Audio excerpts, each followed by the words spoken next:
عظیم ناظم بہت ہی خوبصورت انداز سے جو نظامت کرتے ہیں ہمارے جہاز بھٹی صاحب، میں ان کو دے رہا ہوں بہت بہت شکریہ.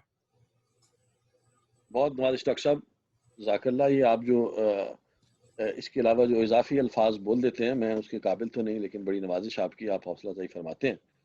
چلیں آغاز کرتے ہیں جی پروگرام کا. بسم اللہ الرحمن الرحیم. ان اللہ و ملائکتہ یصلون علی النبی یا ایھا الذین آمنوا صلوا علیہ وسلموا تسلیما. اللهم صل على محمد وعلى محمد. ڈاکٹر صاحب، ہمارے جو آج کے پروگرام کی ترتیب اس طرح ہے کہ سب سے پہلے میں گزارش کروں گا تلاوت قرآن پاک کی قبلہ ڈاکٹر سید حسن اختر صاحب سے، جو تشریف لائیں اور تلاوت قرآن سے اس پروگرام کا آغاز کیا جائے. قبلہ ڈاکٹر سید حسن اختر صاحب. السلام alaikum. وعلیکم وعليكم السلام. السلام. So inshallah I will do Qiraat of Surah Al-Dahr. Surah Al-Ata ya insan bhi kehte hain, surah number 76 inshallah. Billahi minash shaitanir rajeem. Bismillahir Rahmanir Rahim. هل أتى على الإنسان حين من الدهر لم يكن شيئا مذكورا إنا خلقنا الإنسان من نطفة أمشاج نبتليه فجعلناه سميعا بصيرا إنا هديناه السبيل إما شاكرا وإما كفورا إنا أعتدنا للكافرين سلاسل وأغلالا وسعيرا إن الأبرار يشربون من كأس كان مزاجها كافورا عينا يشرب بها عباد الله يفجرونها تفجيرا يوفون بالنذر ويخافون يوما كان شره مستطيرا ويطعمون الطعام على حبه مسكينا ويتيما وأسيرا إنما نطعمكم لوجه الله لا نريد منكم جزاء ولا شكورا إنا نخاف من ربنا يوما عبوسا قمطريرا فوقاهم الله شر ذلك اليوم ولقاهم نزلة وسرورا وجزاهم بما صبروا جنة وحريرا متكئين فيها على الأرائك لا يرون فيها شمسا ولا زمهريرا ودانية عليهم ظلالها وذللت قطوفها تذليلا يطاف عليهم بآنية من فضة وأكواب كانت قوارير من فضة قدروها تقديرا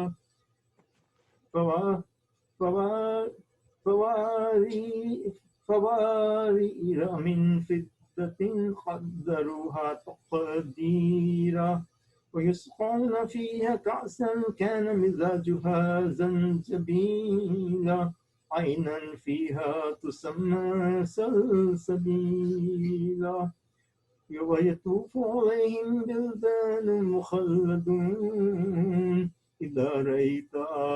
إذا رأيتهم حسبتهم لؤلؤا منثورا وإذا رأيت ثم رأيت نعيما وملكا كبيرا عليهم ثياب سندس خضر واستبرق فخذوا أساور من فضة فسقاهم ربهم شرابا طهورا إن هذا كان لكم جزاء وكان سعيكم مشكورا إنا نحن نزلنا عليك القرآن تنزيلا فاصبر لحكم ربك ولا تطع منهم آثما أو كفورا واذكر اسم ربك بكرة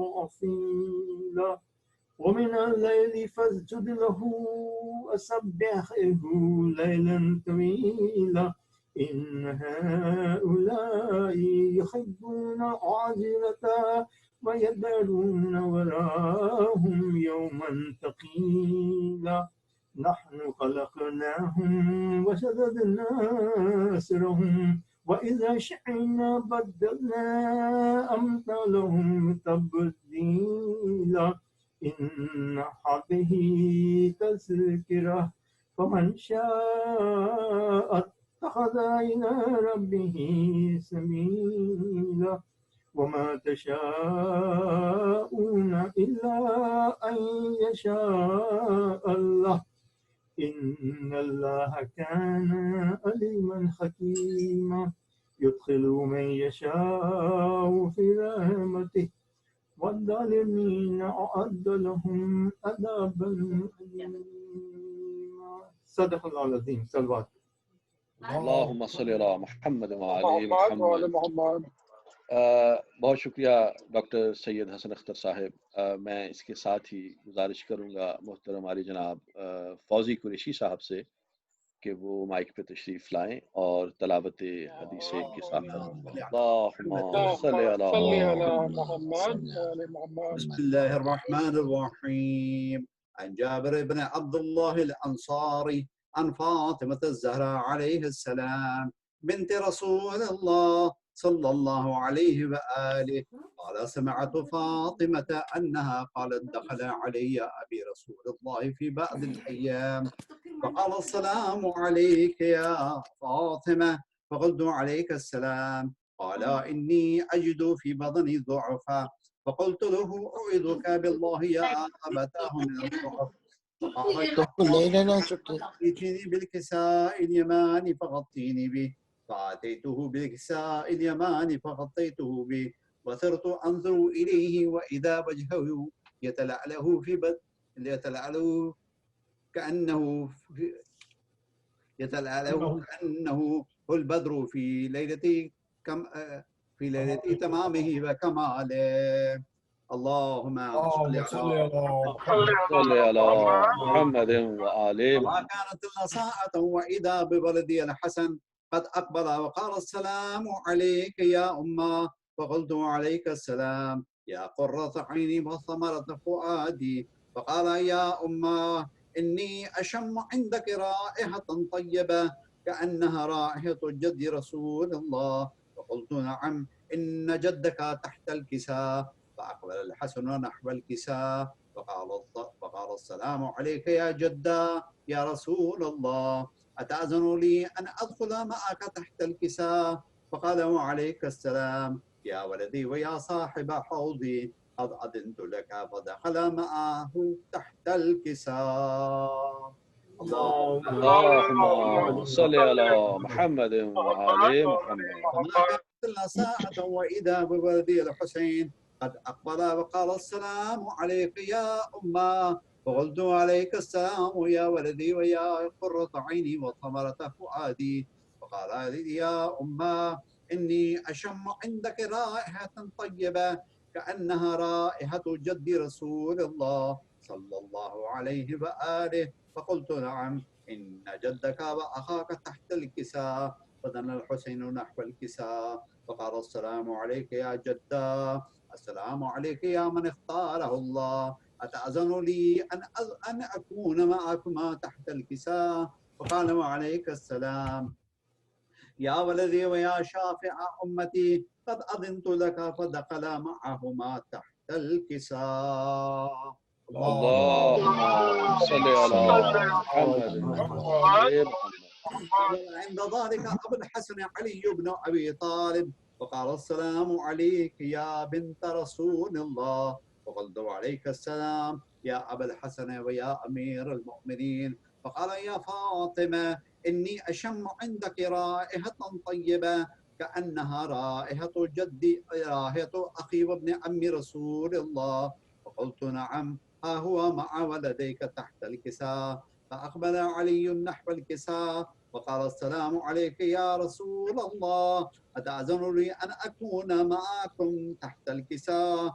قال له عليك السلام يا أخي ويا وصي وخليفتي وصاحب لبائي، قد أذنت لك. فدخل علي تحت الكساء.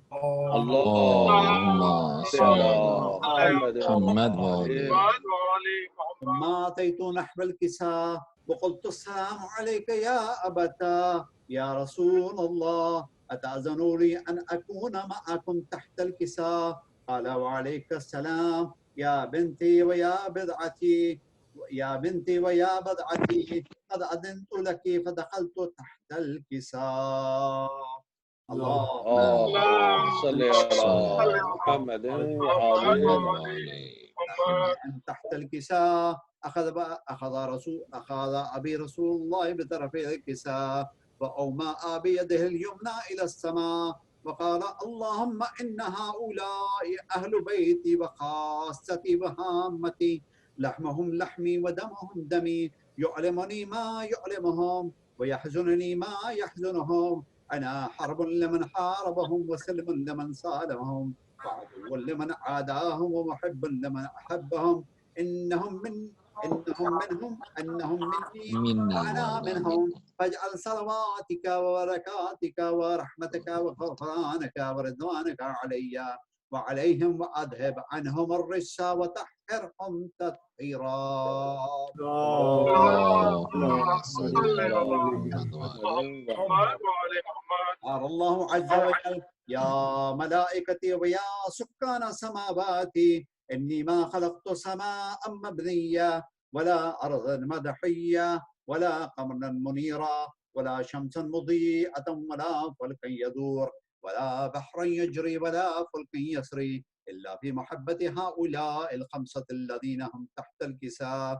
وقال الأمين جبرائيل يا رب ومن تحت الكساء؟ فقال عز وجل هم أهل بيت النبوة ومعدن الرسالة، هم فاطمة وأبوها وبعلها وبنوها.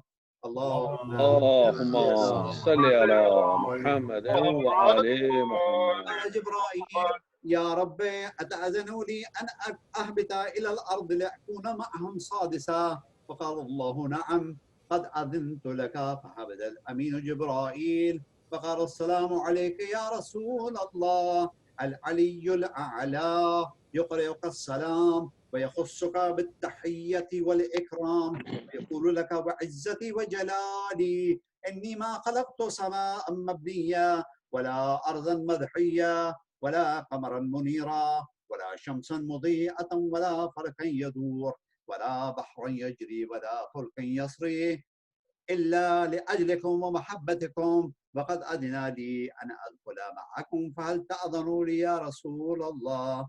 فقال رسول الله وعليك السلام يا أمين محي الله إنه نعم قد أذنت لك. ودخل جبرائيل معنا تحت الكساء.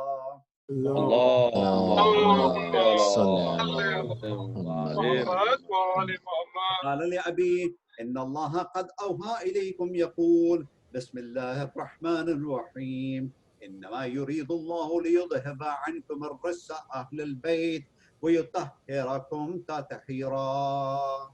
اللهم صل على محمد وعلى أبي يا رسول الله أخبرني ما لجلوسنا هذا تحت الكساء من الفضل عند الله. فقال النبي والذي بعثني بالحق نبيا واصطفاني بالرسالة نجيا ما ذكر خبرنا هذا في محفل من محافل أهل الأرض وفيه جمع من شيعتنا ومحبينا إلا ونزلت عليهم الرحمة فهبت بهم الملائكة واستغفرت لهم إلى أن يتفرقوا. فقال علي إذا والله فزنا وفاز شيعتنا ورب الكعبة. فقال النبي ثانيا يا علي والذي بعثني بالحق نبيا واصطفاني بالرسالة نجيا ما ذكر خبرنا هذا في محفل من محافل أهل الأرض وفيه جمع من شيعتنا محبين وفيهم محموم إلا فرج الله همه إلهي آمين ولا مغموم إلا وكشف الله غمه إلهي آمين ولا طالب حاجة إلا وقضى الله حاجته إلهي آمين وقال علي إذا والله فزنا وسعدنا وكذلك شيعتنا فازوا وسعدوا في الدنيا والآخرة ورب الكعبة اللهم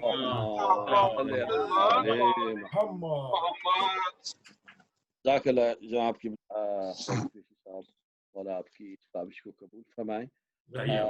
چند اعلانات ہیں وہ میں کر کے تو پھر میں درخواست کروں گا ہمارے سلام کے لیے قبلہ سید پرویز صاحب سے. اس سے پہلے چند اعلانات. ایک تو جو ہمارے بڑے محترم ڈاکٹر رضا میر صاحب کی والدہ ذاکرہ زکیہ سلطانہ بنت میر علی جن کا آج حیدرآباد میں انتقال ہو گیا ہے، ان کے لیے آپ سب سے درخواست ہے کہ نماز وحشت اور فاتحہ ضرور پڑھیے گا. آج کے جو ہمارے بانیان ہیں وہ ہیں ڈاکٹر سید حسن اختر صاحب اور جناب میر مصدق علی صاحب. ان کے اور تمام شرکائے مجلس کے مرحومین کے لیے اور بالخصوص ان محبان اہل بیت کے لیے جن کے پڑھنے والا کوئی نہیں، ایک فاتحہ. اللہم صلی علی محمد وعلی محمد. میں درخواست کروں گا قبلہ سید پرویز صاحب سے کہ وہ مائک پہ تشریف لائیں اور سلام. سب سے پہلے السلام علیکم. السلام. آپ لوگوں نے بانیان مجلس اور دیگر آرگنائزرز نے موقع دیا پڑھنے کا، اور ایک سورہ فاتحہ جناب ڈاکٹر اختر احمد اختر صاحب کے لیے. مفہوم کائنات کا حاصل بنا دیا، سبحان اللہ سبحان اللہ. مفہوم کائنات کا حاصل بنا دیا، سبحان سجدے کو شے نے سجدے کامل بنا دیا. سبحان اللہ مفہوم کائنات کا حاصل بنا دیا، صدقے غم حسین کے انسانیت کے ساتھ، صدقے غم حسین کے انسانیت کے ساتھ، دنیا میں ہم کو زیست کے قابل بنا. سبحان اللہ سبحان اللہ. جزاکم اللہ طیب. مفہوم کائنات کا حاصل بنا دیا، کس نے لہو سے سینچ کے اے دشت کربلا، کس نے لہو سے سینچ کے اے دشت کربلا، باغ جنا کا تجھ کو مقابل بنا دیا. مفہوم کائنات کا حاصل بنا دیا، اصغر تمہاری پیاس نے ہنگام کارزار، اصغر تمہاری پیاس نے ہنگام کارزار، کار حسین اور دی مشکل بنا دیا، مفہوم کائنات کا حاصل بنا دیا.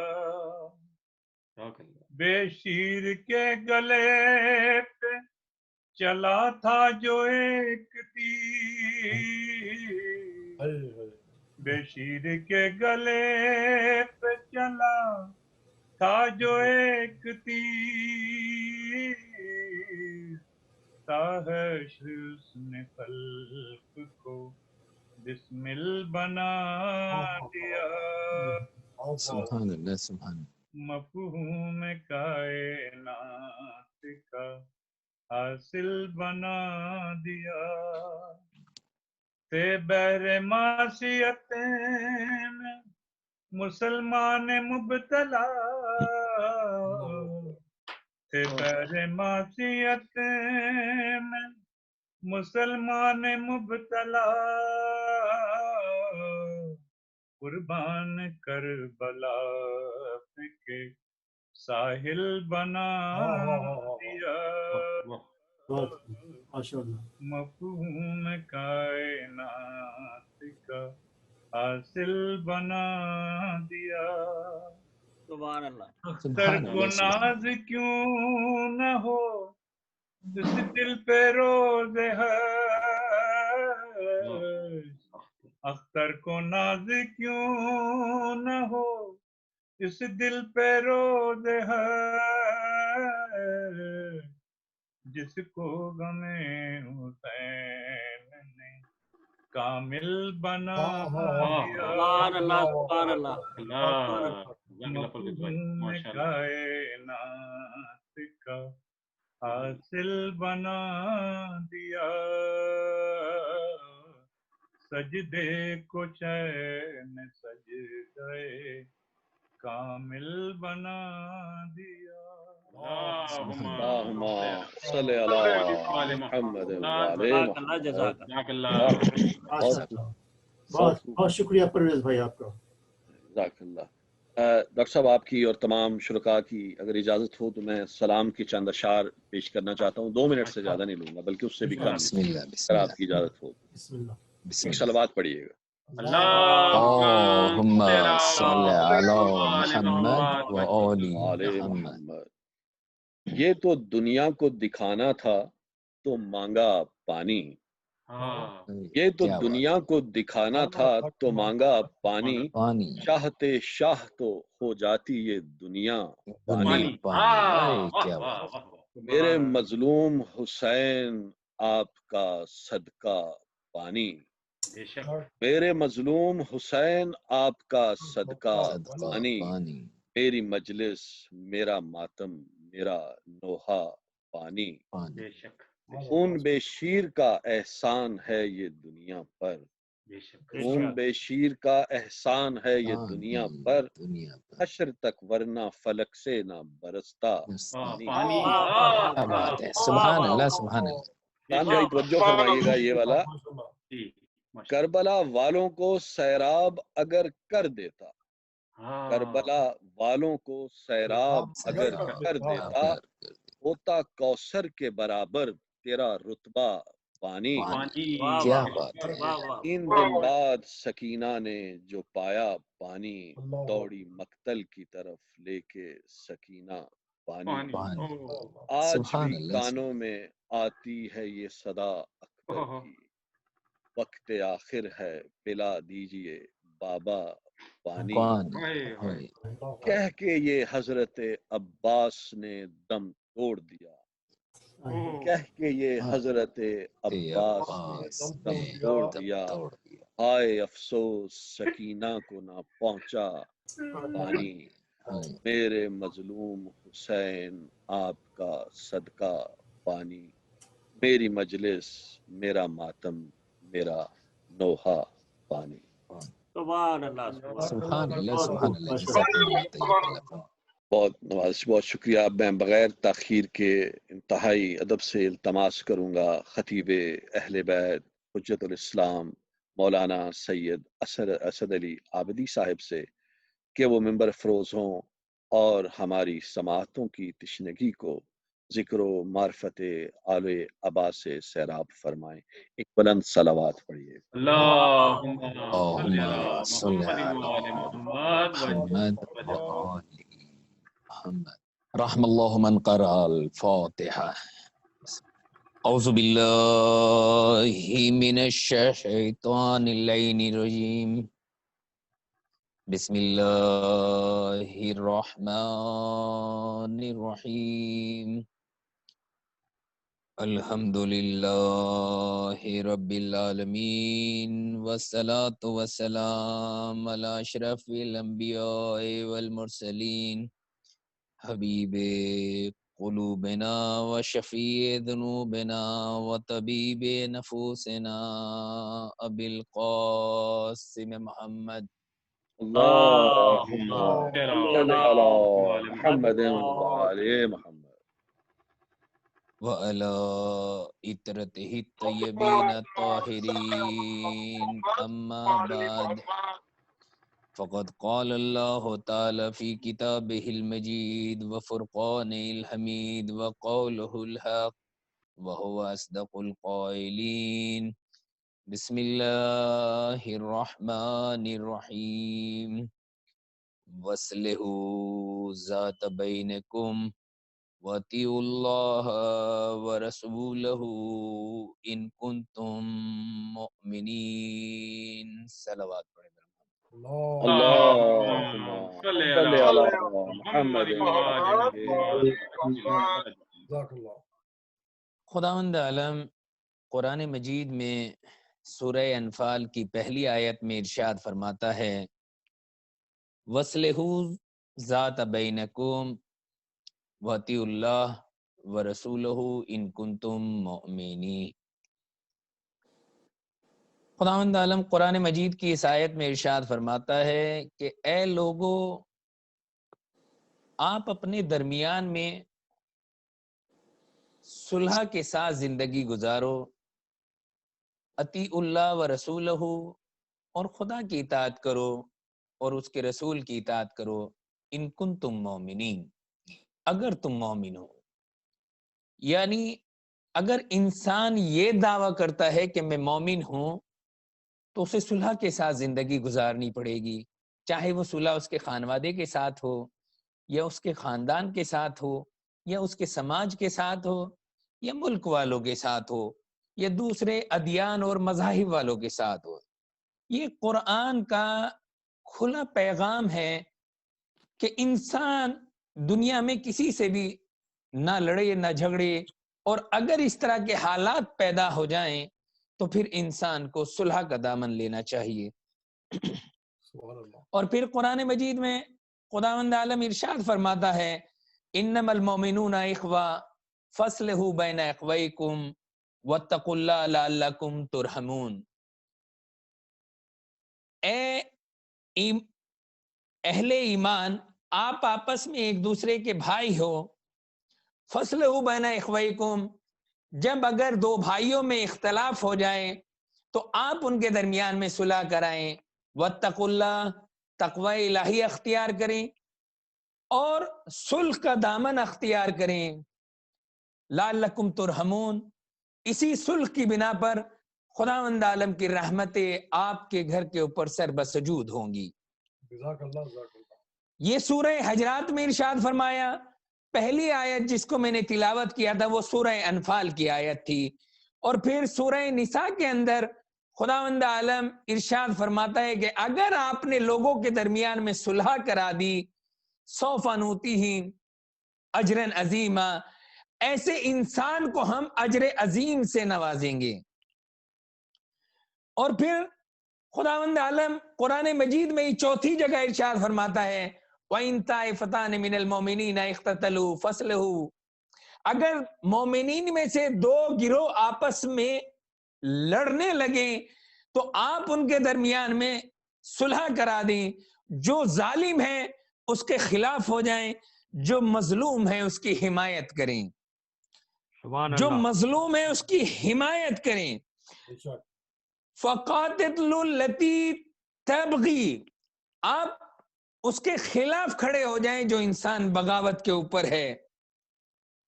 ان اللہ یحب المقسطین، کیونکہ پاک پروردگار عدل کرنے والوں کے ساتھ، انصاف کرنے والوں کے ساتھ ہوتا ہے. لہٰذا اگر انسان ہمارا مومن ہے تو اسے عدل کے ساتھ زندگی گزارنی چاہیے، انصاف کے ساتھ زندگی گزارنی چاہیے، اصلاح کے ساتھ زندگی گزارنا چاہیے. یعنی قرآن مجید کی جن 4 آیتوں کو میں نے تلاوت فرمایا اس میں پہلی آیت کے اندر ارشاد ہوا اگر تم مومن ہو تو صلح تمہارا پیشہ ہوگا۔ دوسری آیت میں خداوند عالم نے ارشاد فرمایا کہ اگر تم نے صلح کا دامن اختیار کر لیا تو خداوند عالم اپنی رحمتیں تمہارے اوپر نازل فرما دے گا۔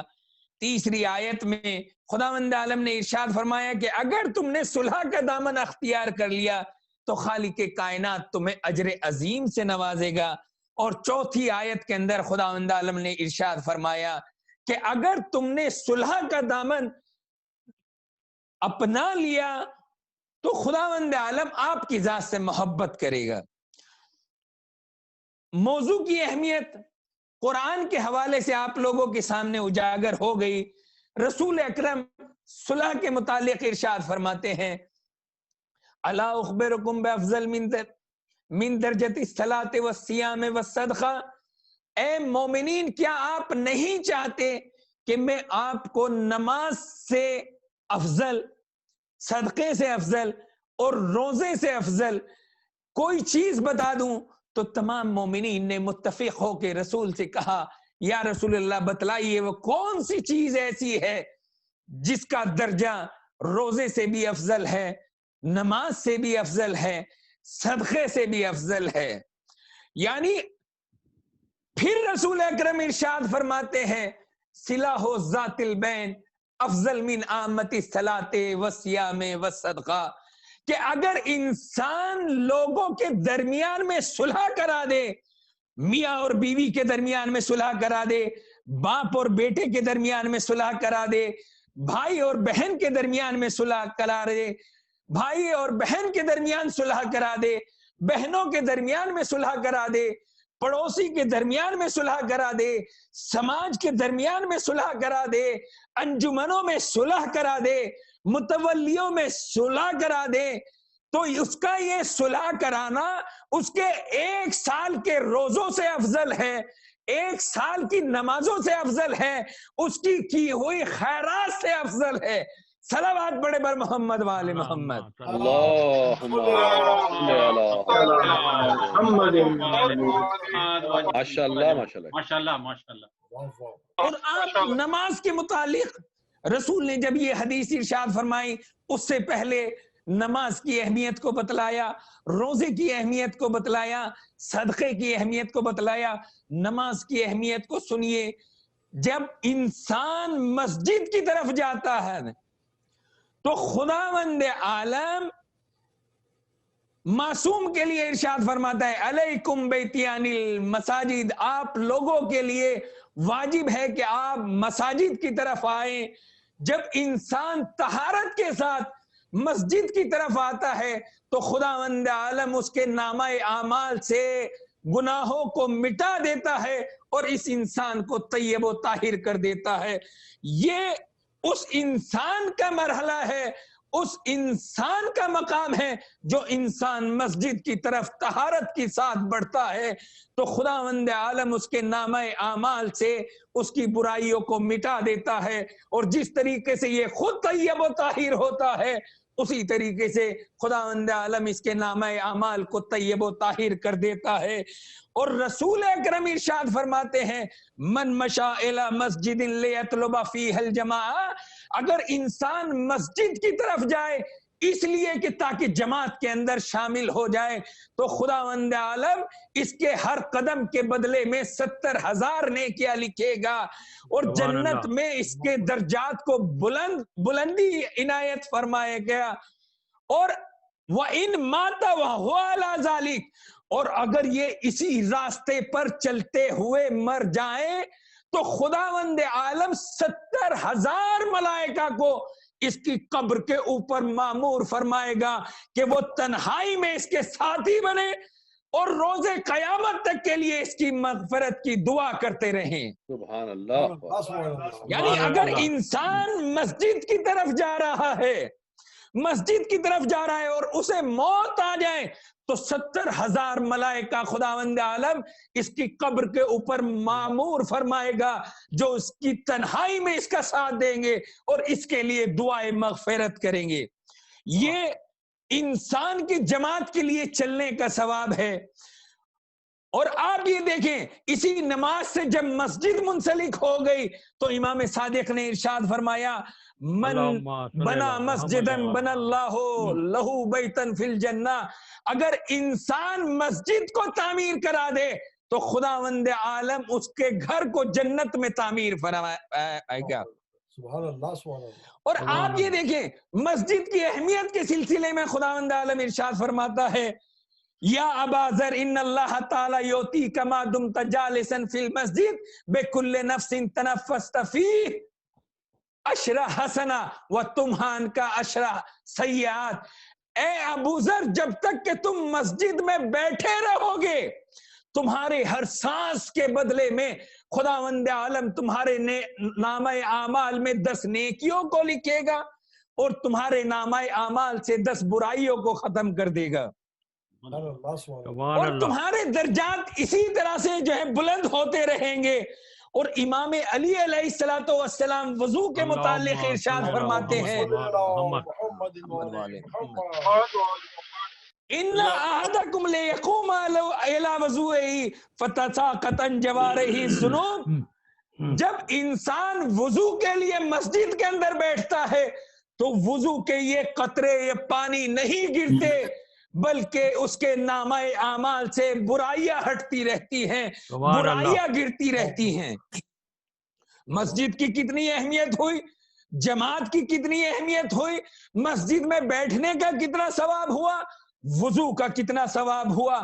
اب نماز کے بارے میں جانیے کہ قرآن کیا کہتا ہے.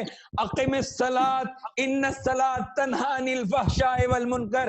آپ نماز قائم کرو کیونکہ نماز انسان کو برائیوں سے روکتی ہے. بے شک. اور پھر رسول ارشاد فرماتے ہیں الصلاۃ عمود الدین ان قبلت قبلت ما سواہا.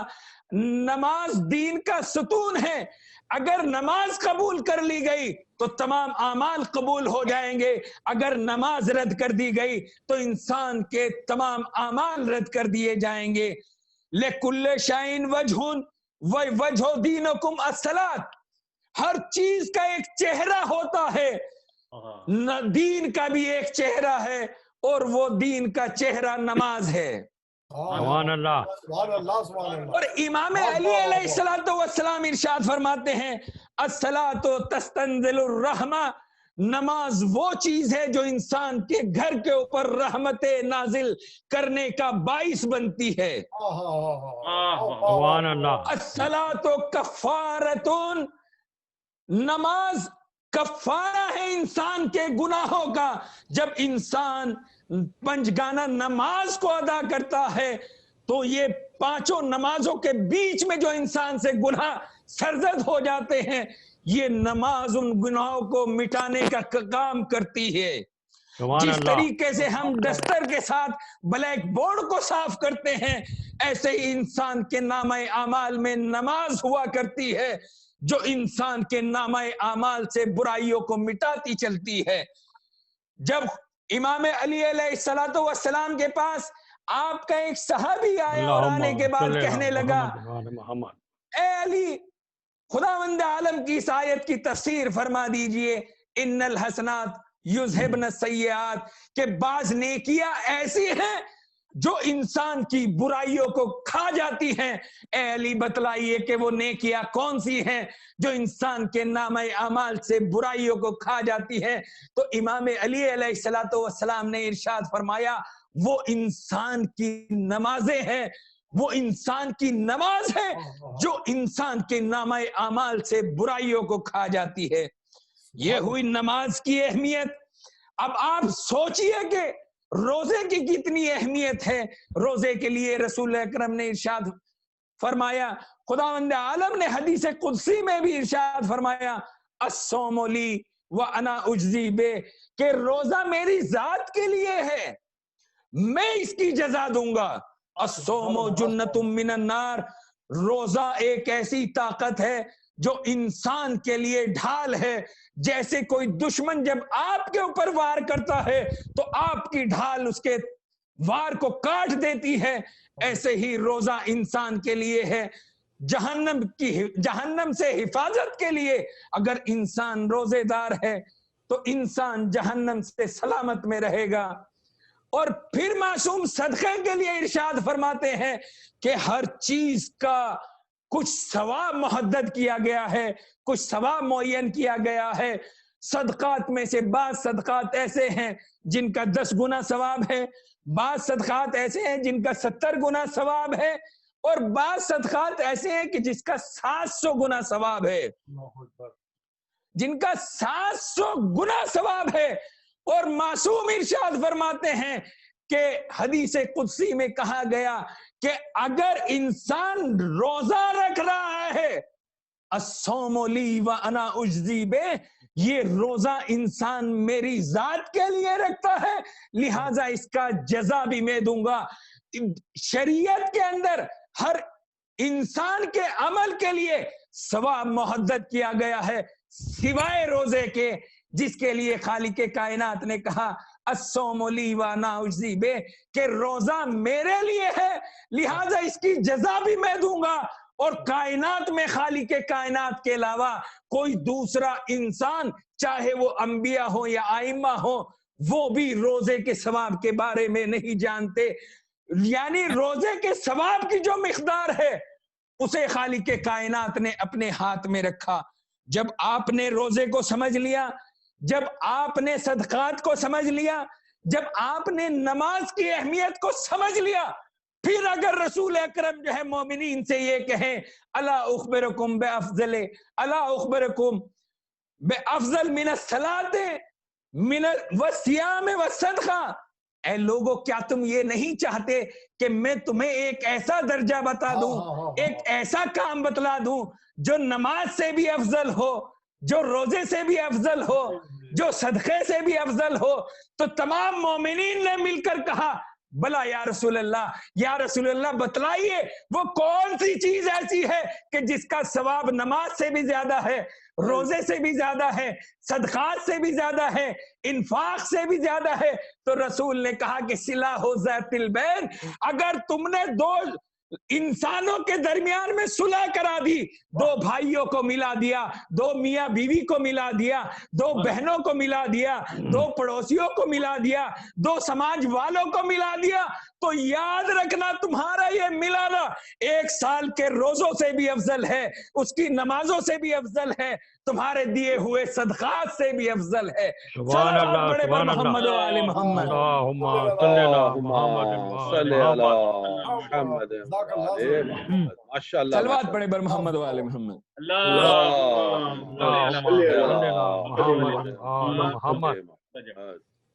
اور پھر رسول اکرم ارشاد فرماتے ہیں اذا دعیت لصلح بین اثنین فلا تقل علی یمین, اگر تمہیں کہیں پر بلایا جائے کہ 2 انسانوں کے درمیان میں صلح کرا دو, تو تمہیں حق نہیں ہے کہ آپ یہ کہیں کہ میں نے قسم کھا رکھی تھی میں فلاں انسان کے درمیان میں نہیں بولوں گا یا ان کے درمیان میں مداخلت نہیں کروں گا, بلکہ اپنی قسم کو توڑ دیجئے اور لوگوں کے درمیان میں صلح کرائیے. اگر ساس اور بہو کے درمیان میں اختلاف ہے تو آپ کا گھر کے ذمہ دار ہونے کے ناطے یہ فریضہ بنتا ہے کہ آپ صلح کرائیں. اگر باپ اور بیٹوں میں اختلاف ہے تو ماں کا یہ ذمہ ہے کہ وہ باپ اور بیٹے کے مراحل کو ہموار کرے. اگر 2 پڑوسیوں کے درمیان میں اختلاف ہے تو تیسرے پڑوسی کا یہ شرعی وظیفہ بنتا ہے کہ وہ اپنے پڑوسیوں کے درمیان میں صلح کرائے.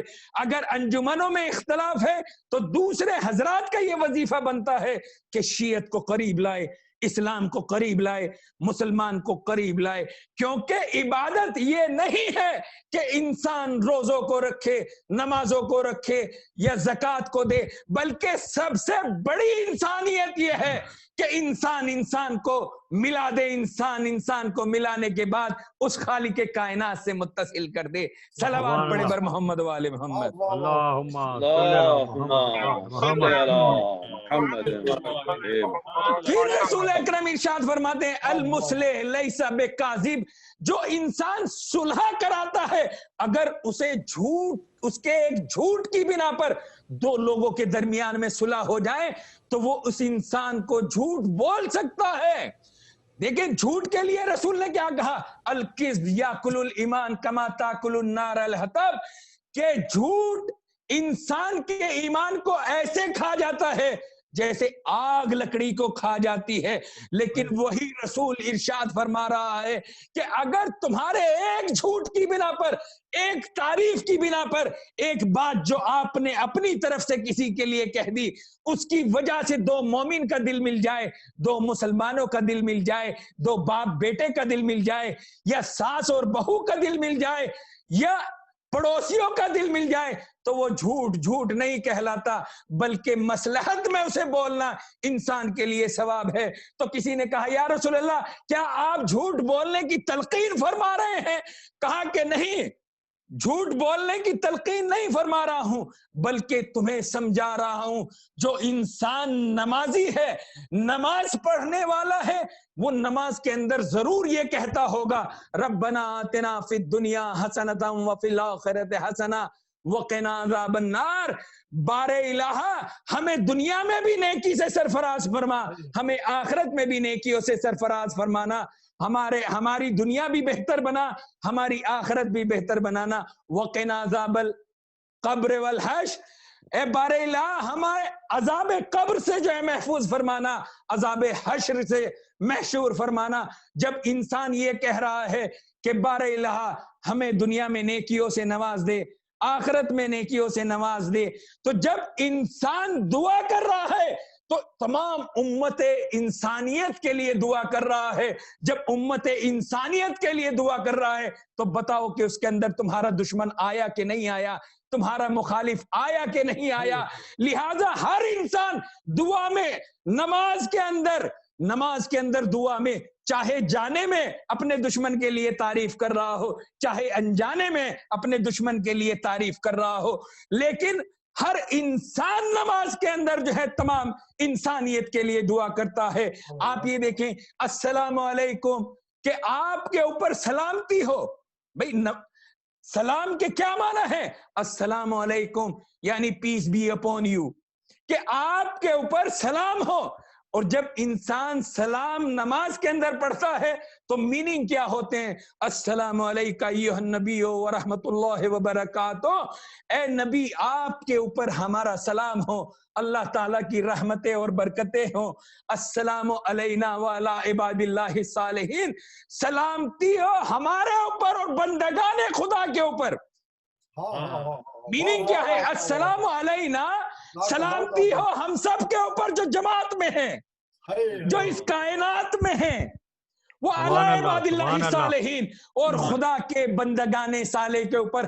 ہے کوئی انسان، ہے کوئی دشمن، ہے کوئی آپ کا پڑوسی، ہے کوئی آپ کے خاندان والا جو یہ کہے کہ میں اس خالق کے کائنات کا بندہ نہیں ہوں؟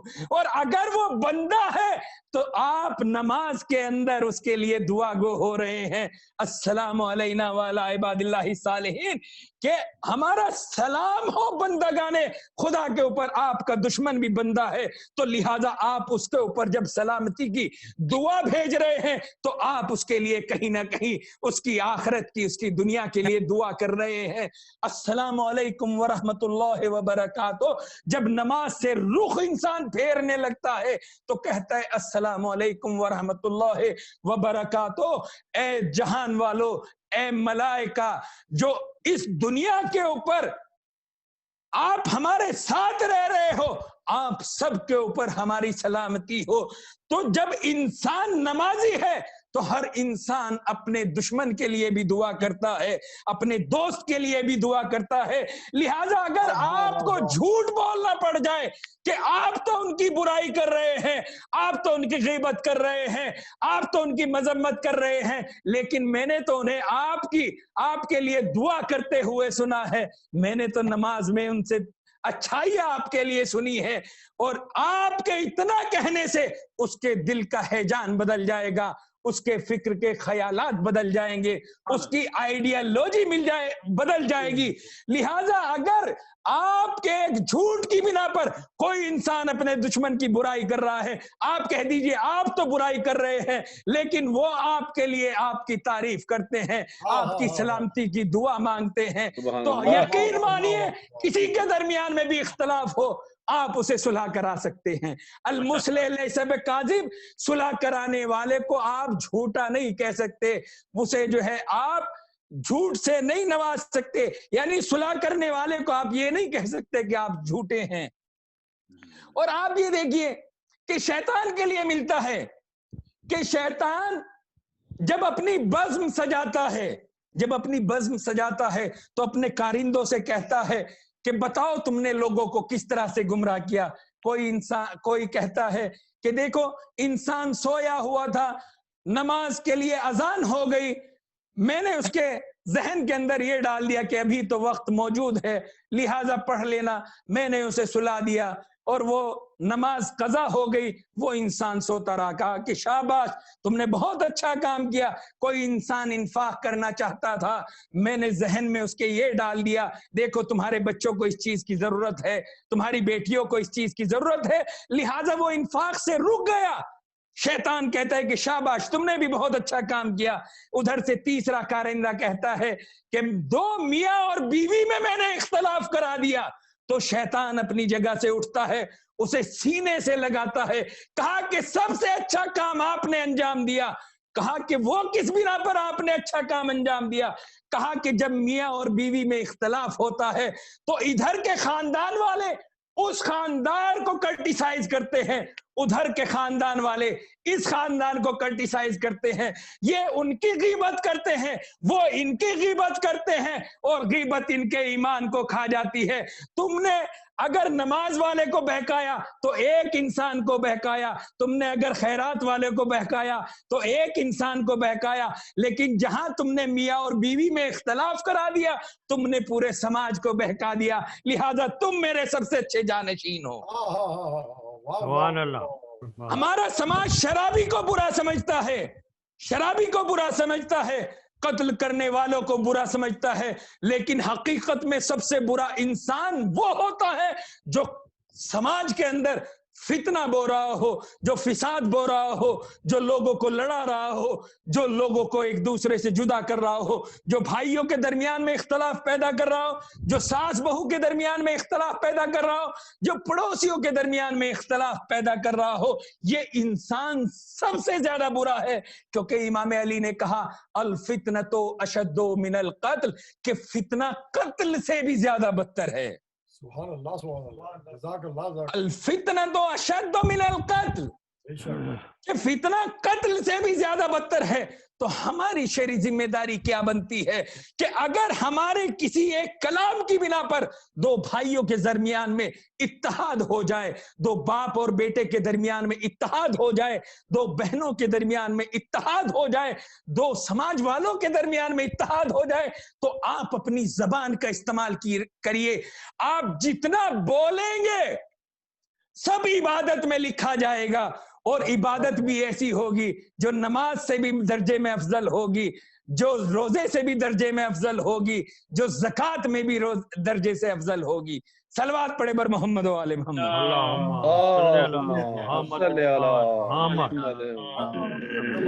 رسول اکرم ارشاد فرماتے ہیں انا زعیم ببیت فی وسط الجنہ، کہ میں اس انسان کے لیے جو ہے انا زعیم ببیت فی وسط الجنہ لمن ترک المرا وہو محق، میں اس انسان کے لیے جنت کے بیچم بیچ، جنت کے بیچوں بیچ میں اس انسان کے لیے گھر کا ضامن ہوں گا جو انسان اپنی لڑائی کو بھلا دے، جو انسان اپنی لڑائی کو چھوڑ دے، در حالانکہ اگرچہ وہ حق پر ہی کیوں نہ ہو.